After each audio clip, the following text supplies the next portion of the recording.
So, the Switch is a year old now. Happy birthday, Nintendo Switch. And it's almost been 2 years since the reveal of Paper Mario Color Splash. We all know the whole story with Color Splash. It was a better sticker star, it was gorgeous, had funny but not much timeless writing, the problematic battle system, you know the drill. While Paper Mario fans are sitting in a lull period, there's one question that's been ringing in my mind for a bit, and that's whether or not will Paper Mario come back.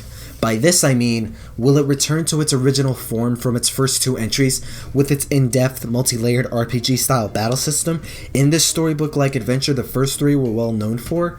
It's really hard to tell at this point, and I'll get to when later.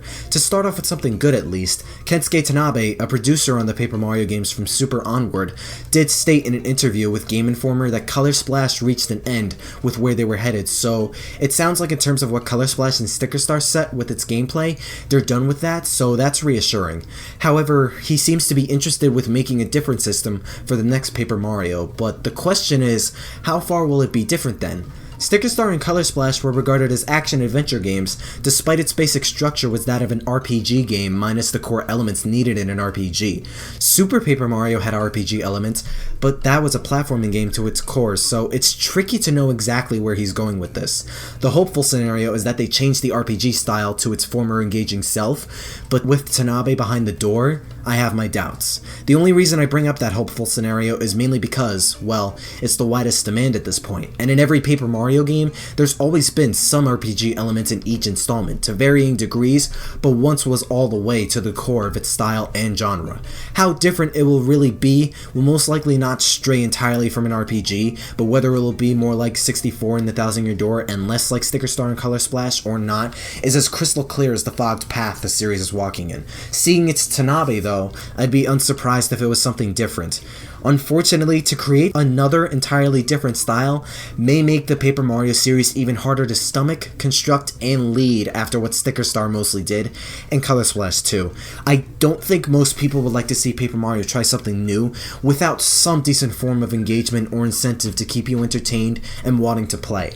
There was no reason to battle in the last 2 games. The fact they add some paint bonus system in Color Splash not only doesn't fix what core fundamentals were not designed properly, but it does not equal the same value nor satisfaction as experience points and boosting heart points, flower points, attack, or badge points, and in turn adding extra effects and sequences in battles, providing different experiences and requirements rather than just timing the A button. Color Splash still locked progressing by forcing you to find certain thing cards for bosses. You could not move forward otherwise no matter what attack you had, linearizing the player's way to continue the game. Super Paper Mario had similar problems with its gameplay, but the platforming and combat itself was probably the simplest in the Paper Mario series. It was either jumping, using pixels, a few characters' extra abilities, or items. The variety of attack patterns and functionality was heavily decreased after the Thousand Year Door, declining in depth while still holding a couple customization options, albeit very minimal and circumstantial. And while Sticker Star and Color Splash added more variety back, it was still lacking in depth and opted almost entirely to either timed jumping or hammering, coded with certain elements like spike invulnerability, fire, ice, line jumping, and so forth, limiting customization as well. And again, because battles served no real incentive, what was left of the engagement, depth, and appeal might as well have been scrapped altogether because it was very minuscule. So whatever style of gameplay they go for, they have to fill its core with some structure that'll give the player reason and a bigger incentive to play. Some kind of gameplay that'll leave the player satisfied and either wanting to do more or tolerating it. I'm talking gameplay that's engaging, that pulls you in, gameplay that has some layers to it, letting you experiment and customize your way of playing, and isn't experimental for the sake of innovation alone. If the next Paper Mario game uses the first 2 as a template for its gameplay, it'd not only be easier to follow and improve upon, it would meet a large fan demand as well. The fact that the series was directly inspired off of Super Mario RPG should be common sense at this point. That's the main concern when it comes to the next Paper Mario game, but the secondary issue comes with its atmosphere. Are they going to limit the cast of characters to Mario's main bunch of enemies and, well, ally, because nothing but Toads support him at this point? I think this area has a better shot at thriving again because of Super Mario Odyssey. When a 3D Mario game launches, they tend to have some effect on the spin-off games that follow afterwards. The original Paper Mario's Peach's Castle's layout was almost the exact same as Super Mario 64's. The Thousand Year Door added Piantas to the mix, giant bloopers, and shine sprites as collectibles for your partners. all of which originated from Super Mario Sunshine. The Mario sports games during the GameCube and Wii era took heavy influence between stages, stadiums, courts, and characters from, again, Super Mario Sunshine. Super Paper Mario and Sticker Star didn't really do much with mainline influences, and neither did Color Splash, but Color Splash did pay tribute to Super Mario Bros. 3 and Mario Kart 8 near the final parts of the game. The reason I use Odyssey as evidence is also because of how much of a hit it's become. At the moment, it's Nintendo's most recent first party being out the least, and ever since the end of 2017, it outsold Breath of the Wild's units, becoming the most popular Switch game with at least 9 million units sold in only 2 months. Mario games do sell well, obviously, but 3D Mario games don't normally do this good this fast. That is pretty insane.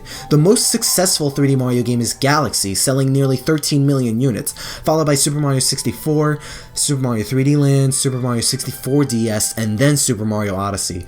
But the games above Odyssey are lifetime sales. Within the coming months, Odyssey is going to eclipse that. Odyssey is the main flagship Switch title, and Nintendo's going to market that in future games in multiple forms.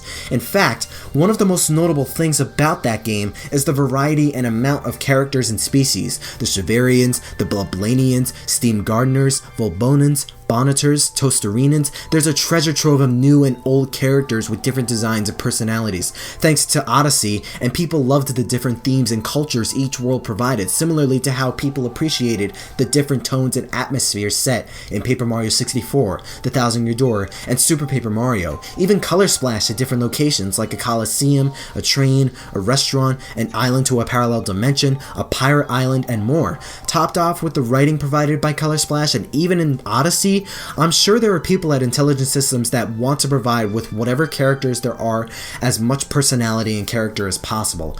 I've no doubt in my mind that the next Paper Mario will use more different characters and races and will give more breathing life to its worlds and tone through its visuals and its writing.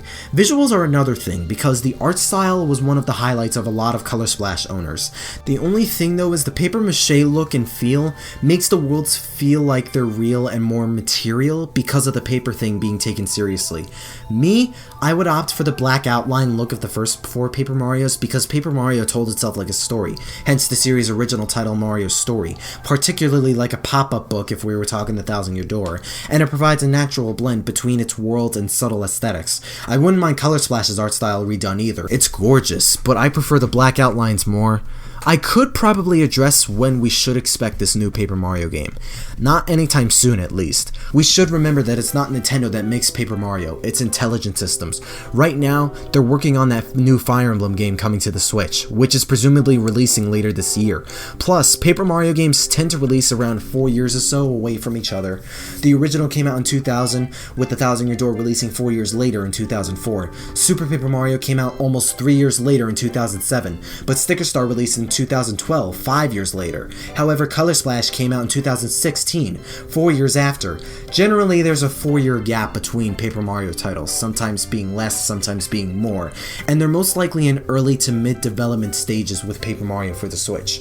I wouldn't expect an announcement of any kind until mid 2019 at the earliest or early 2020 at the latest, with it releasing either late 2019 at the earliest or mid 2021 at the latest. And finally, potential remakes. God knows we all want to see the original 2 at the very least, maybe even Super, redone and remastered in glorious HD at 60 frames per second in 1080p with either art style. I bring this up because of that comment recent Tabata made, which is honestly likely to be empty words, but hey, a man can dream. I could use Mario & Luigi Superstar Saga as an example because that got remade recently on 3DS. However, that's made by a different company, Alpha Dream. But there was also that comment that Mario & Luigi would be the RPG half and Paper Mario would be something else instead, despite their gameplay fundamentals and worlds being almost entirely different since their first installments.